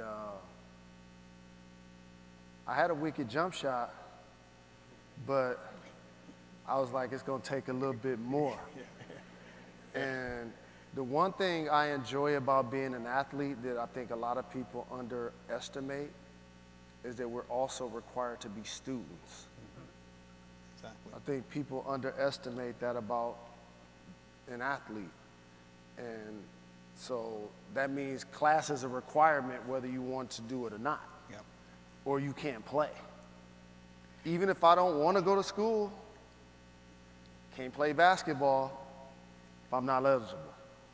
And there was a time when I was in middle school and I was a really good student, and I used to be the kind of student like, I'm gonna hurry up and finish my work, but then I'm gonna act silly the rest of the time. Yeah. Right? Yeah. And I got in trouble and I got kicked out of school. And my mother took me off the basketball team. That killed me. Because I started to feel like, wait a minute, I don't ever want to be considered a dumb jock. Yeah. And so I was like, if I'm gonna go to school, I'm in Detroit, it's the middle of winter, it's cold outside. I might as well try to be as competitive at being a student as I am at sports. And what if I don't make it to the league? What else am I gonna fall back on? We, in our society, there was a period of time where you could graduate from high school. If you're from Detroit, you could get a job at the plant, work 40 hours. It was like your work ethic could put you in position to be successful. And so I was like, I'm gonna be educated, I'm gonna be an athlete, I'm gonna give myself as many chances I can to break poverty. And the second answer to your question, and I'm gonna just be brutally honest with you, I felt like I could go against the system and try to break down racist barriers in the education system. But if I'm starting a school, even if you're racist, you can't block me. At least you can't say it out loud. Exactly. You know what I'm saying? I know exactly what you're saying. And so I was like, I'm gonna start a school. And I remember going to all type of legislations. And by the way, if you ever wanna start a school, it's more paperwork than the state of Michigan. Yeah. And we get zero state funding for our facility. It's not an encouraged route by any stretch of the imagination. And usually, when people not only want to help inner city kids or black kids, they do it when we're small. Why is that? Why do you rather help the K through 4th grader than the 9th through 12th grader? Yeah. They're two different points of their lives. Yeah. The young person still has parental involvement. Parents waking them up in the morning, disciplining them when they're doing bad. They haven't been exposed to the things that the 14, 15-year-old 9th grader has been exposed to. The ills of my community, poverty, sex, drugs, violence, gangs. And so I'm like, I'm gonna take the road less traveled. And I'm gonna influence the young people who are actually underserved, literally. And I independently started a high school, not through a network, Jalen Rose Leadership Academy. Thank you.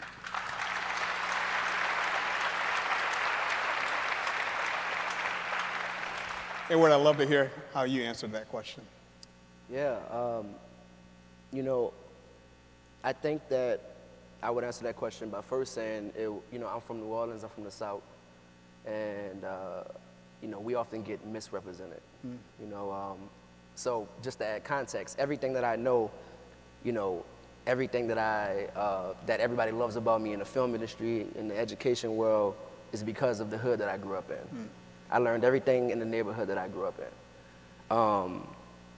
And, you know, in this film industry, it is dominated most of the time with stories that are extraordinary, right? Yeah. It's these stories that are, you know, chasing dinosaurs, you know? And I didn't have access to all that. You know, I didn't have access to, you know, travel or access to, you know, that level of storytelling. But what I did have access to was my neighborhood and what I was learning in my neighborhood, the good, the bad, and the ugly. And when it came to being misrepresented, I always thought that my neighborhood and my city was beautiful, but I wouldn't always see that in the media. Yeah. So one of the main reasons that I even got into art and became an artist that wanted to tell stories about New Orleans was to change that narrative. When it comes to Hurricane Katrina, I'm pretty sure everybody here has, you know, heard of Hurricane Katrina, but I remember in 2005, you know, we were all over the news at our worst, you know, and we weren't telling our own stories. We weren't in control of the narrative of what really happened to us, you know, again, the good, the bad, and the ugly. And I think that it's dangerous when it's in other people's hands. So one of my biggest, you know, motivators is, you know, to take back, you know, like Sankofa, right? It's like to take back our narrative, you know, to take back our history, to take back our image. Because, like, we beautiful, you know? And, like, I feel like, you know, when people think about Hurricane Katrina, or, like, when people think about, you know, even New Orleans, they think about the Mardi Gras and the tourism and the second lines, but they don't think about the beautiful people that make the city what it is. So that's one of my biggest goals, and that's one of the biggest things that motivates me. Something else that motivated me was hope. You know, New Orleans is not in a place right now that most of us wanted to be in. You know, as of 2 months ago, we are now, you know, the murder capital of America. And it is young people both in front and behind the gun. And, you know, it's also being taken over by gentrification, which feeds directly into the violence, but don't nobody want to say that. And just growing up in New Orleans, growing up in a black city, you know, I grew up around black people, you know, all black people. And I love that. And after Katrina, when it's different, I hope to get back to that place. So that motivates my work as well. And, like, that's why I tell the stories that I do. I'm not sure if that was 3, but, you know. Yeah. It's good. Thank you.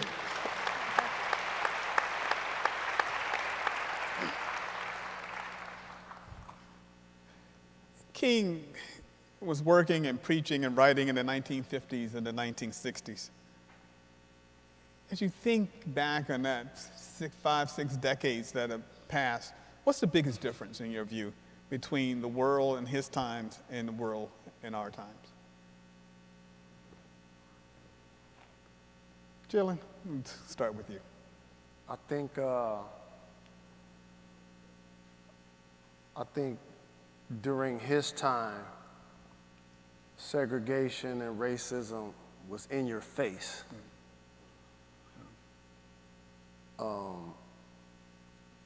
Now it's in the atmosphere. It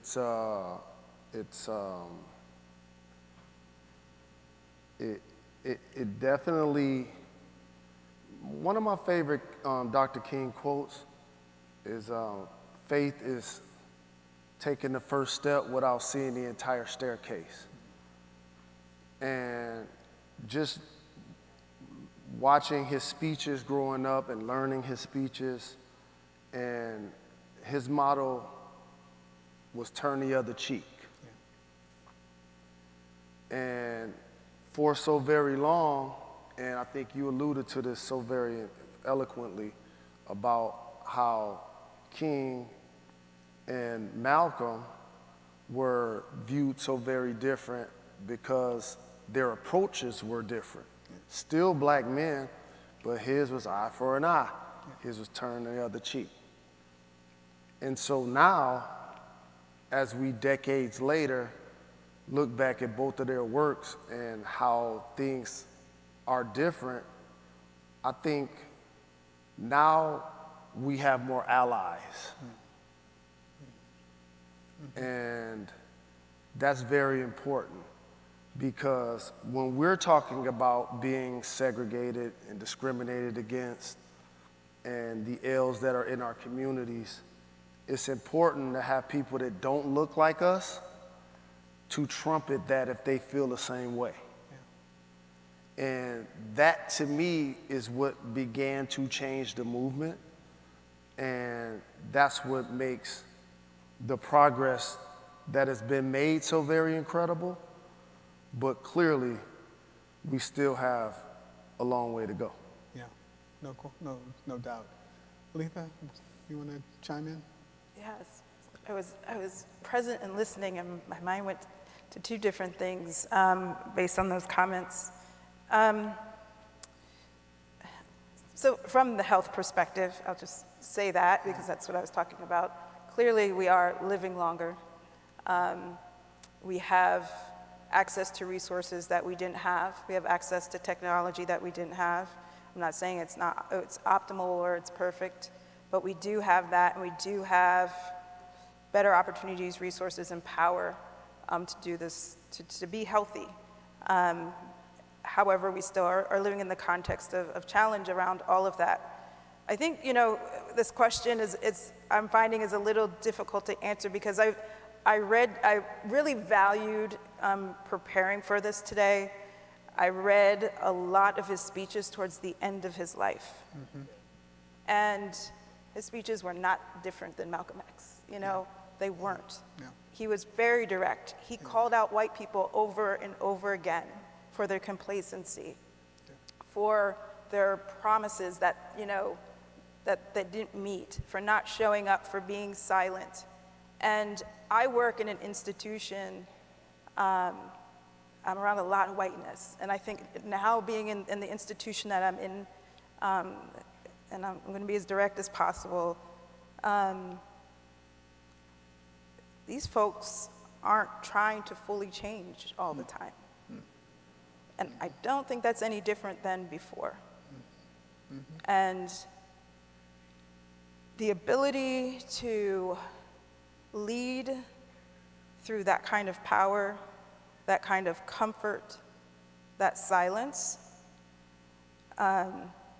is not easy, but I think it's like the same challenge.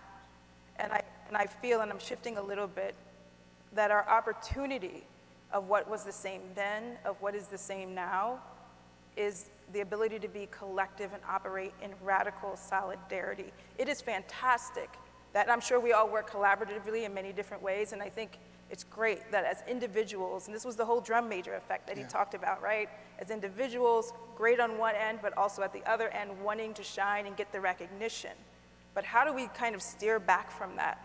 And how do we work collectively and collaboratively? I can imagine if the three of us sat in a room and start to talk about the things and the resources, the ideas, whatever it is, we can come up with some radical stuff, and I mean radical, I mean rooted, things that are really grounded. I'm not talking about crazy or out there, whatever that is, but rooted in a sense of justice for our communities. And I just think this context of being in solidarity with one another, we need to better embody that, or else we are not going to fully overcome what we're fighting against today, because those powers are strong.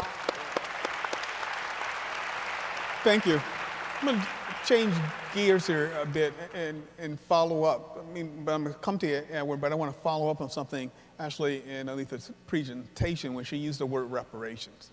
And as we think about the 1950s and 1960s, the word oftentimes was justice and racial justice and inclusion.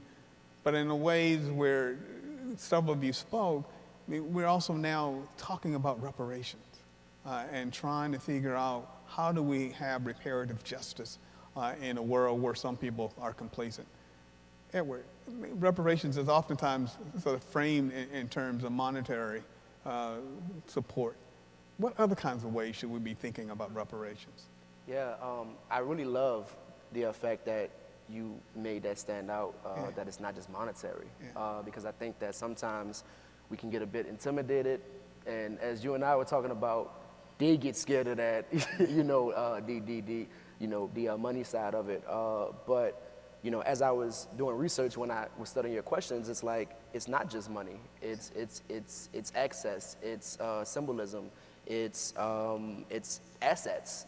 And just specifically speaking to my generation, I know, many of us, as I said before, we get intimidated when it's like, oh, okay, well, we're not going to get, multi-million dollars in like reparations, so we just give up on the conversation.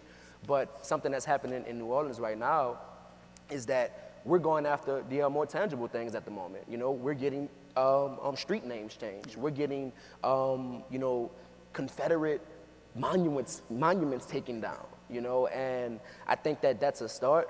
But also, show me the money too, you know what I'm saying? That's right. You know what I'm saying? Like, show me the money, man. Like, so, and just kind of going back to your last question, like, I just wanted to add one piece because I really love what both of you said. And, I think that what you said about like racism and all of this becoming a little bit more sophisticated, right? It's not all in our faces. But I think that's something, a way that I would rephrase the question is, what can take place, to be different from when Dr. King was practicing. And I think that the fact that it's still us three up here talking about this is a problem. Stokely Carmichael said that, I didn't need a bill to tell me that I was human. They did. I didn't need it. They did. So I think that, when we talk about allies and when we talk about, people who are, joining our side, we shouldn't be doing the rallying and we shouldn't be doing all of that in our communities. Bring it to your dinner table, bring it to your people, because I think that that's what's holding us back. And I want to also expand on your great points, both of you.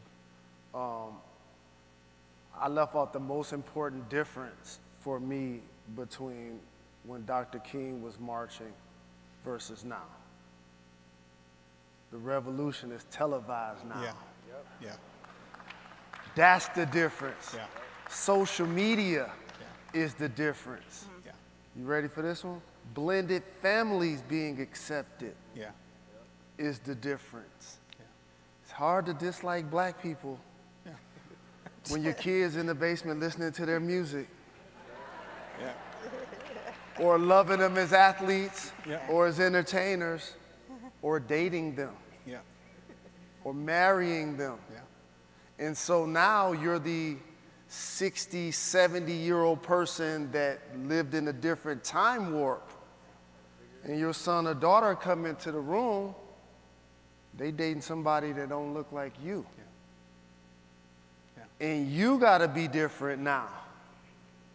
That's what's changed. Or be out of town. Or here's the thing. Or now you're alienating your youth. Because they don't agree with you. They like, you're like, it's almost like you still walking around with a VHS tape. You know what I'm saying? They looking at you like you crazy. They're like, come on now, where the iPhone at? So that's what's different. The revolution is televised now. Yep, Gil Scott-Heron was there. The job of moderator is also to be timekeeper, and unfortunately, we're telling me we're out of time. Which means that this is a conversation that really does need to continue in its own kind of way. But before we leave the stage, in 5 words, if you have 5 words you wanted to convey to the listeners here, either in person or online, what 5 words would you leave the audience with? Anyway, I'm gonna. Oh, don't. I got my 5. Okay, all right, Jalen. And I could easily say Chris, Jawan, Ray, Jimmy, Jay. I could say that one. How about this? failure is not an option. Yeah, there you go. Excellent.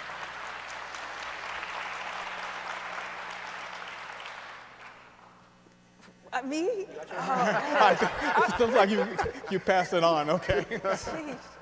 I'm going to go back to my talk. I'll just say,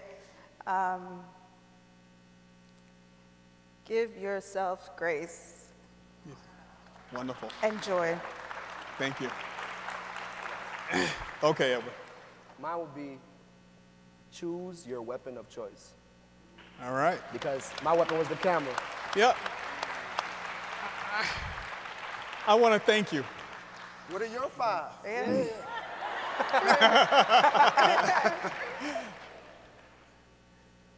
We all can make a difference. All right.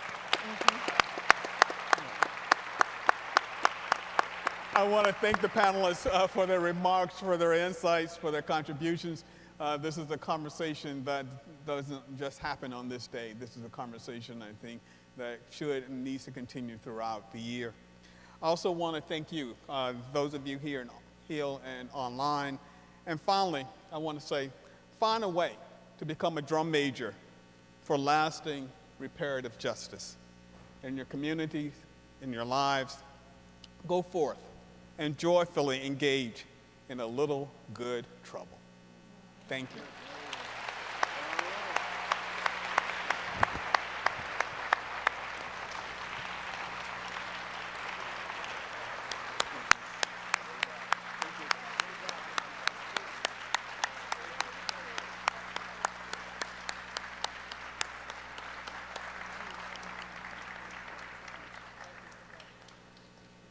Please join me in applauding again our panelists, Dr. Maybank, Mr. Buckles, Mr. Rose, and Dr. Lewis for this rich and inspiring discussion.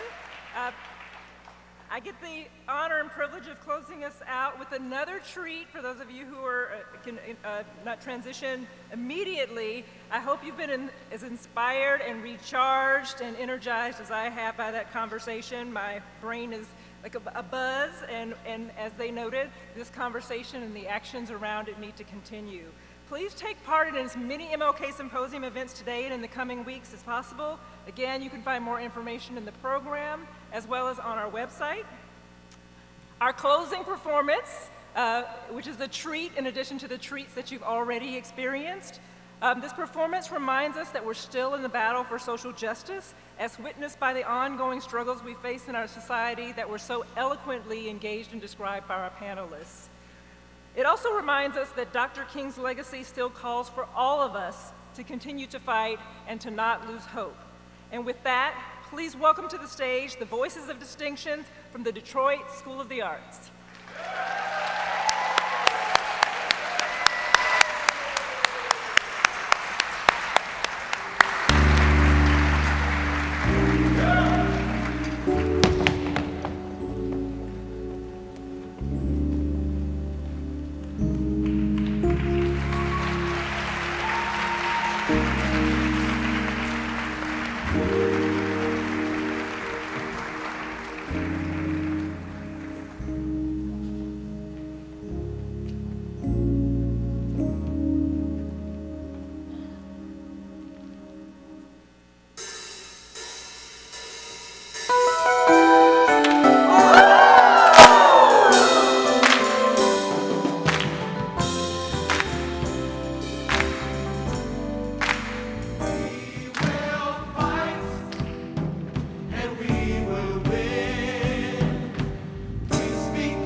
me when